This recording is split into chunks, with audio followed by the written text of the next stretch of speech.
পাওয়ার হলো 2016 সালে একটি ভারতীয় বাংলা ভাষা অ্যাকশন থ্রিলার চলচ্চিত্র যা রাজীব কুমার বিশ্বাস পরিচালিত। ছবিটি সাউন্ডট্র্যাক জিৎ গাঙ্গুলি এবং সুর করেছেন। এতে জিৎ, সান্তিয়া ব্যানার্জি এবং নুসরত জাহান মুখ্য ভূমিকা অভিনয় করেছেন। এটি 2014 সালে তেলুগু চলচ্চিত্র পাওয়ার মেজর রবি তেজা অভিনীত। এটি শুরুতে দেখা যায় বি প্রতাপ চৌধুরী কলকাতায় দুর্নীতিগ্রস্ত কিন্তু সাহসী এসপি। তিনি জয়কৃষ্ণ গাঙ্গুলিকে বাঁচানোর জন্য চেষ্টা করেন কিন্তু প্রাণ হারান এবং বীর প্রতাপ সহযোগী বিশ্বাস এবং মুখার্জি গাঙ্গুলিকে অপহরণ করে।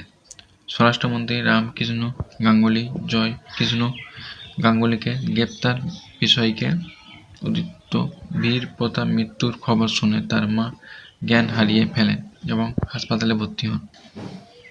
রামকৃষ্ণ জনগণকে প্রতিশ্রুতি দেয় যে তিনি জয়কৃষ্ণ গ্রেপ্তার করবেন অথবা যদি তিনি সফলভাবে এই কাজটি না করে তবে পদত্যাগ করবেন। কলকাতা বি প্রতাপ এক প্রেমী জিতু একজন সুখী ভাগ্যবান ছেলে যার জীবনে একমাত্র লক্ষ্য পুলিশ হওয়া, কিন্তু সে সফলতা অর্জন করতে পারে না। সে তার শ্যালক ভজন বোসের সাথে থাকে, তিনি একজন সিআই। তার ভাগ্য পরিবহন করার জন্য জিতু অঞ্জলির সাথে যোগাযোগ করে, যে নিজেকে জ্যোতিষশাস্ত্র সম্পর্কিত রত্নপাত্র ব্যবসায়ী বলে দাবি করে, যা একজন ব্যক্তির ভাগ্য পরিবর্তন করতে পারে, কিন্তু বাস্তবে সে কেবল একজন প্রতারক। সে জিতুকে একটি আংটি দেয় যার আসলে কোনো ক্ষমতা নেই। জিতু তার শ্যালককে একজন বিপর্যয় আসামি ধরতে সাহায্য করে। যাই হোক, ভোজন সংবাদ সম্মেলনকে সমস্ত কৃতিত্ব নেয়, যেখানে জিতুও উপস্থিত থাকে। ভোজন পরে প্রকাশ করে যে সে পুলিশ একাডেমিতে জিতুর আবেদন প্রত্যাখ্যান করেছে। যাই হোক, রামকৃষ্ণ জিতুকে খবরটি লক্ষ্য করে এবং তাকে বীর প্রতাপের ভান করে জয়কৃষ্ণ গাঙ্গুলিকে কারাগারে পাঠাতে বলে। জিতু গ্রহণ করে এবং সেলিমপুরে যায় এবং বীর প্রতাপ ছদ্মবেশে জয়কৃষ্ণ গাঙ্গুলিকে বিশ্বাস ও মুখার্জির কাছ থেকে মুক্তি করে। জিতু গাঙ্গুলি রামকৃষ্ণের কাছে নিয়ে যায়, কিন্তু রামকৃষ্ণ তাকে ছুরি আঘাত করে প্রকাশ করে যে জয়কৃষ্ণ গাঙ্গুলি তার আসল ভাই, বীর প্রতাপ নয়, যেমনটি সে আগে তার বিশ্বাস করেছিল, এবং চলে যায়। বিশ্বাস এবং মুখার্জি জিতুকে খুঁজে বের করে এবং তাকে হাসপাতালে ভর্তি করে। জিতু সুস্থ হয়ে ওঠে তার বীর প্রতাপ অতীত বর্ণনা দেয়। অতীত দুর্নীতি দমন ব্যবন পুলিশ কমিশনার রঞ্জিত কুমার কাপুরের বীর প্রতাপের দুর্নীতির প্রমাণ সহায়তার জন্য বিশ্বাস এবং মুখার্জিকে বীর প্রতাপের সহকারী হিসেবে নিযুক্ত করে। বীর প্রতাপের সাথে সর্বদা ইন্সপেক্টর প্রদীপ কুমার সরকার থাকেন, যিনি একজন দুর্নীতিবিদ। পুলিশ এবং বিশ্বাস এবং মুখার্জি সতর্ক থাকেন। তিনি জয়কৃষ্ণ গাঙ্গুলির সাথে দেখা করে এবং এসপি অনিবাম দাস তার পরিবারের হত্যা মামলার একজন সাক্ষী গোপনকারীকে হত্যা করার জন্য তার সাথে একটি বিশাল মুক্তিপণের চুক্তি করে। গোপালকে জয়কৃষ্ণ গাঙ্গুলির নির্দেশে জয়কৃষ্ণ গাঙ্গুলি এবং তার ভাই দেবকৃষ্ণ গাঙ্গুলি হত্যা করেছিলেন। ইতিমধ্যে বীর প্রতাপ শ্রুতি প্রেমে পড়ে যায়, যে একজন সমাজসেবী, এবং তার অনুভূতির প্রতিদান দেয়। বীর প্রতাপের দুর্নীতি বদনাম পেতে বিশ্বাস এবং মুখার্জি তার বাড়িতে অভিযান চালায়, যেখানে শ্রুতি উপস্থিত থাকেন, যিনি বীর প্রতাপের পরিচালক আশা ফাউন্ডেশন এবং সদিচ্ছারের অপমান করার জন্য ক্ষুব্ধ। বিশ্বাস এবং মুখার্জি একটি ফ্ল্যাশ ড্রাইভ খুঁজে পান, যেখানে অনেক পুলিশ সদস্যের তালিকা রয়েছেন যাদের তার বীর প্রতাপের দুর্নীতি কেলেঙ্কারিতে জড়িত বলে সন্দেহ করে। তবে তারা অবাক হয় যে তারাই একই তালিকা রয়েছে। বীর প্রতাপের কাকা রজত প্রতাপ চৌধুরী প্রকাশ করে যে বীর প্রতাপ মা নীলাঞ্জার প্রতাপ চৌধুরী তাকে পুলিশ হিসেবে দেখতে চেয়েছিল এবং একটি গুরুত্বপূর্ণ অস্ত্রোপচারের জন্য হাসপাতালে ভর্তি আছে।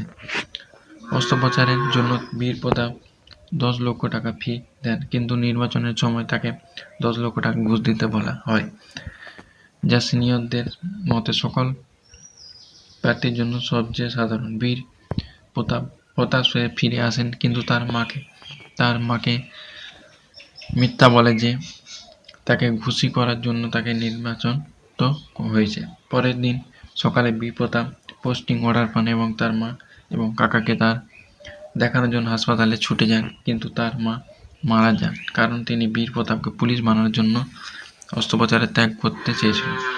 বীর প্রতাপ এবং সৎ প্রার্থীদের জানতে পুলিশ বাহিনীতে যোগদান করতে যায়।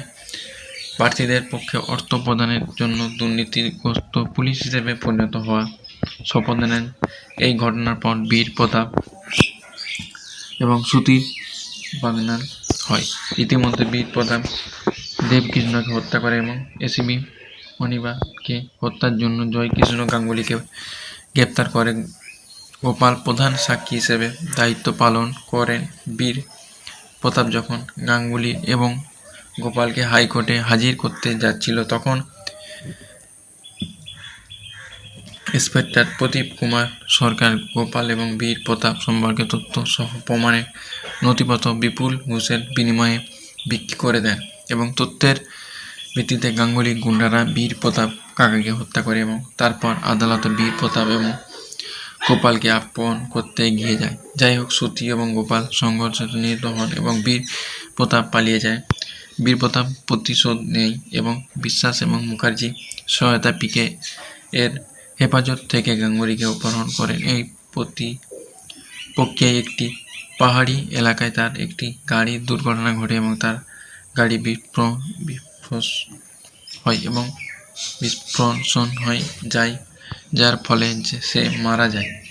বর্তমানে এখন সত্য বুঝতে পেরে জিতু পরিস্থিতি ঠিক করার সিদ্ধান্ত নেয়। রামকৃষ্ণ পশ্চিমবঙ্গের বর্তমান মুখ্যমন্ত্রীর বিরুদ্ধে মিথ্যা প্রমাণ উপস্থাপন করেন, দাবি করেন যে তিনি জয়কৃষ্ণের সমর্থন করেছিলেন। তিনি পুরো সময় ধরে জয়কৃষ্ণকে সমর্থন করেছিলেন। এই ঘটনার পর মুখ্যমন্ত্রী পদত্যাগ করতে বাধ্য হন এবং পরবর্তীতে তাকে গ্রেপ্তার করা হয়। পরে রামকৃষ্ণ এই পদের জন্য তার মনোনয়ন দেন। কারাবন্দী হওয়া সত্ত্বেও জয়কৃষ্ণ ভেতর থেকে তার অপরাধী মূল শাসন পরিচালনা শুরু করেন। জিতু আবার সেনাবাহিনীকে যোগ দেন এবং রামকৃষ্ণকে বাড়িতে যান এবং তার সাথে একটি চুক্তি করে যাতে তার পদ ধরে রাখা যায়। তবে শর্ত থাকে যে জিতু জয়কৃষ্ণের সমস্ত কার্যকলাপ থেকে চোখ বন্ধ করে রাখে। জিতু এরপর রামকৃষ্ণের প্রিয় বিজয় সান্যালের ঘনিষ্ঠ হয়ে ওঠে। রামকৃষ্ণ তাকে অপমান করার পর উত্তেজিত হয়ে পড়ে। জিতু তাকে অঞ্জলির সাথে পরিচয় করিয়ে দেয় এবং তার ভাগ্য পরিবর্তনের জন্য তাকে একটি আংটি দিতে পারে।